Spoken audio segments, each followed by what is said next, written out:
ଶ୍ରୀମଦ୍ଭାଗବତ ପୁରାଣ ପ୍ରଥମ ସ୍କନ୍ଧ ଶ୍ରୀମଦ୍ଭାଗବତ ପୁରାଣର ପ୍ରଥମ ସ୍କନ୍ଧରେ ଭଗବାନଙ୍କ ମହିମା, ଭକ୍ତିର ମହତ୍, ମହାଭାରତ ଯୁଦ୍ଧ ପରବର୍ତ୍ତୀ ଘଟଣା ଏବଂ ରାଜା ପରୀକ୍ଷିତଙ୍କ କାହାଣୀ ବର୍ଣ୍ଣନା କରାଯାଇଛି। ଶ୍ରୀମଦ୍ଭାଗବତ ପୁରାଣ ପ୍ରଥମ ସ୍କନ୍ଧ। ହେ ମହାମୁନି, କଳିଯୁଗରେ ମଣିଷର ଆୟୁ କମିଯିବ, ମନ ଚଞ୍ଚଳ ହେବ ଓ ଅନେକ ଦୁଃଖ ଆସିବ। ଏପରି ସମୟରେ ମଣିଷ କିପରି ଶାନ୍ତି ଓ ମୁକ୍ତି ପାଇବ? ସୂତ ମୁନି କହିଲେ, କଳିଯୁଗରେ ଭଗବାନଙ୍କ ନାମ ଶ୍ରବଣ, କୀର୍ତ୍ତନ ଓ ସ୍ମରଣ ହେଉଛି ମଣିଷର କଲ୍ୟାଣର ସହଜ ପଥ। ସେ କହିଲେ ଯେ ଭଗବାନଙ୍କ କଥା ଶୁଣିଲେ ମନର ଅଶାନ୍ତି କମେ, ଭକ୍ତି ବଢ଼େ ଓ ମଣିଷ ସତ୍ପଥରେ ଚାଲିବାକୁ ପ୍ରେରଣା ପାଏ। ବ୍ୟାସଦେବଙ୍କ ମନରେ ଅଶାନ୍ତି। ବେଦବ୍ୟାସ ଅନେକ ପବିତ୍ର ଗ୍ରନ୍ଥ ରଚନା କରିଥିଲେ, କିନ୍ତୁ ତଥାପି ତାଙ୍କ ମନରେ ଏକ ପ୍ରକାର ଅସନ୍ତୋଷ ରହିଥିଲା। ସେତେବେଳେ ଦେବର୍ଷି ନାରଦ ତାଙ୍କ ପାଖକୁ ଆସିଲେ। ବ୍ୟାସଦେବ ନିଜ ମନର ଦୁଃଖ କହିଲେ। ନାରଦ ମୁନି କହିଲେ, ଆପଣ ଅନେକ ଧର୍ମ ଓ ଜ୍ଞାନର କଥା ଲେଖିଛନ୍ତି, କିନ୍ତୁ ଭଗବାନଙ୍କ ଦିବ୍ୟ ଲୀଳା ଓ ନିଷ୍କପଟ ଭକ୍ତିର ମହିମାକୁ ଆହୁରି ବିସ୍ତାରରେ କହିବା ଆବଶ୍ୟକ। ନାରଦଙ୍କ ଉପଦେଶ ପାଇ ବ୍ୟାସଦେବ ଧ୍ୟାନ କଲେ। ତାପରେ ସେ ଭଗବାନଙ୍କ ମହିମା ଓ ଭକ୍ତିର ମାହାତ୍ମ୍ୟରେ ପରିପୂର୍ଣ୍ଣ ଶ୍ରୀମଦ୍ଭାଗବତ ପୁରାଣ ରଚନା କଲେ। ମହାଭାରତ ଯୁଦ୍ଧ ପରେ ମହାଭାରତ ଯୁଦ୍ଧ ଶେଷ ହେଲା। ଅନେକ ବୀର ଯୋଦ୍ଧା ପ୍ରାଣ ହରାଇଲେ। ଯୁଧିଷ୍ଠିର ରାଜା ହେଲେ, କିନ୍ତୁ ଯୁଦ୍ଧରେ ହୋଇଥିବା ବିନାଶ ଦେଖି ତାଙ୍କ ମନ ଦୁଃଖିତ ଥିଲା। ଭଗବାନ ଶ୍ରୀକୃଷ୍ଣ ତାଙ୍କୁ ଧର୍ମର ପଥରେ ରାଜ୍ୟ ଚଳାଇବାକୁ ଉପଦେଶ ଦେଲେ। ପରେ ପାଣ୍ଡବମାନେ ନ୍ୟାୟ ଓ ଧର୍ମର ସହିତ ରାଜ୍ୟ ଶାସନ କଲେ। ଭୀଷ୍ମ ପିତାମହଙ୍କ ଉପଦେଶ। ଭୀଷ୍ମ ପିତାମହ ନିଜ ଶେଷ ସମୟରେ ଯୁଧିଷ୍ଠିରଙ୍କୁ ରାଜଧର୍ମ, ନୀତି, ସତ୍ୟ ଓ କର୍ତ୍ତବ୍ୟ ବିଷୟରେ ଅନେକ ଉପଦେଶ ଦେଇଥିଲେ। ସେ ଭଗବାନ ଶ୍ରୀକୃଷ୍ଣଙ୍କୁ ସ୍ମରଣ କରି ନିଜ ଜୀବନର ଶେଷ ସମୟ ଅତିବାହିତ କଲେ। ଶ୍ରୀକୃଷ୍ଣଙ୍କ ଦ୍ୱାରକାଗମନ। ଭୀଷ୍ମ ପିତାମହଙ୍କ ଉପଦେଶ। ଭୀଷ୍ମ ପିତାମହ ନିଜ ଶେଷ ସମୟରେ ଯୁଧିଷ୍ଠିରଙ୍କୁ ରାଜଧର୍ମ, ନୀତି, ସତ୍ୟ ଓ କର୍ତ୍ତବ୍ୟ ବିଷୟରେ ଅନେକ ଉପଦେଶ ଦେଇଥିଲେ। ସେ ଭଗବାନ ଶ୍ରୀକୃଷ୍ଣଙ୍କୁ ସ୍ମରଣ କରି ନିଜ ଜୀବନର ଶେଷ ସମୟ ଅତିବାହିତ କଲେ। ଶ୍ରୀକୃଷ୍ଣଙ୍କ ଦ୍ୱାରକାଗମନ। କିଛି ସମୟ ପରେ ଭଗବାନ ଶ୍ରୀକୃଷ୍ଣ ହସ୍ତିନାପୁର ଛାଡ଼ି ଦ୍ୱାରକାକୁ ଯିବାକୁ ପ୍ରସ୍ତୁତ ହେଲେ। ପାଣ୍ଡବମାନେ ଓ କୁନ୍ତୀ ତାଙ୍କ ବିୟୋଗରେ ଦୁଃଖିତ ହେଲେ। କୁନ୍ତୀ ଭଗବାନଙ୍କୁ ପ୍ରାର୍ଥନା କଲେ, ହେ ପ୍ରଭୁ, ସୁଖରେ ମଣିଷ ଆପଣଙ୍କୁ ଭୁଲିଯାଇପାରେ, କିନ୍ତୁ ଦୁଃଖରେ ଆପଣଙ୍କୁ ସ୍ମରଣ କରେ।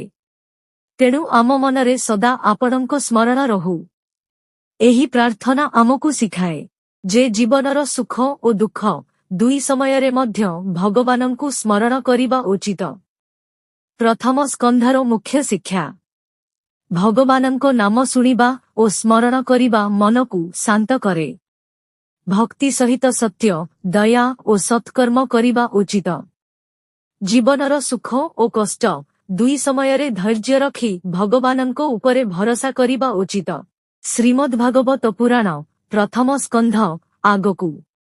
ଭୀଷ୍ମ ପିତାମହଙ୍କ ପରେ ପାଣ୍ଡବମାନେ ଧର୍ମର ସହିତ ରାଜ୍ୟ ଶାସନ କରିବାକୁ ଲାଗିଲେ।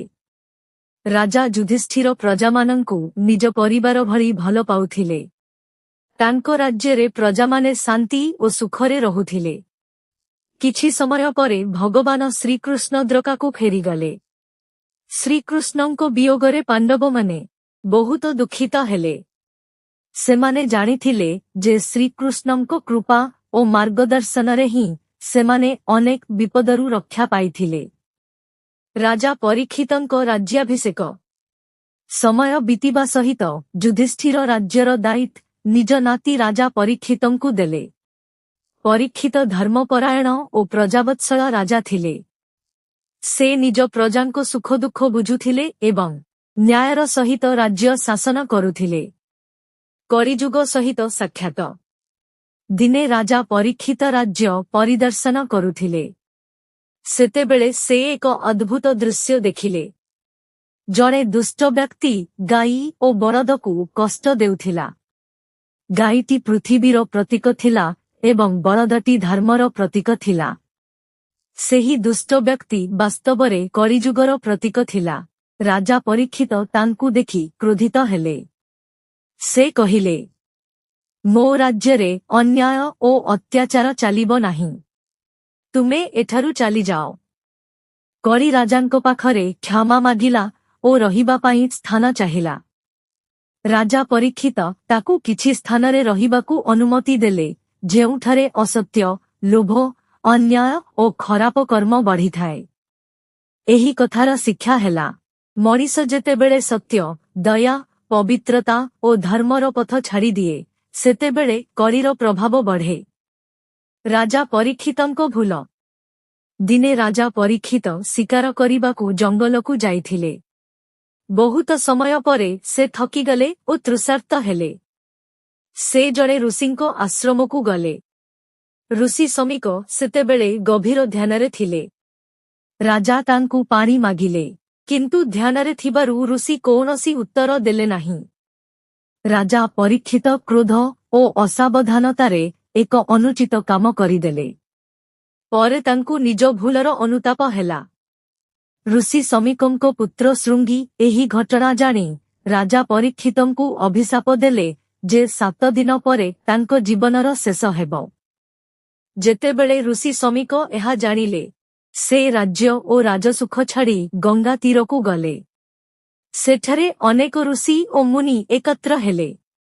ରାଜା ପରୀକ୍ଷିତ ସମସ୍ତଙ୍କୁ ପଚାରିଲେ, ଜଣେ ମଣିଷର ଜୀବନର ଶେଷ ସମୟ ଆସିଲେ ସେ କ'ଣ କରିବା ଉଚିତ? କାହାକୁ ସ୍ମରଣ କରିବା ଉଚିତ?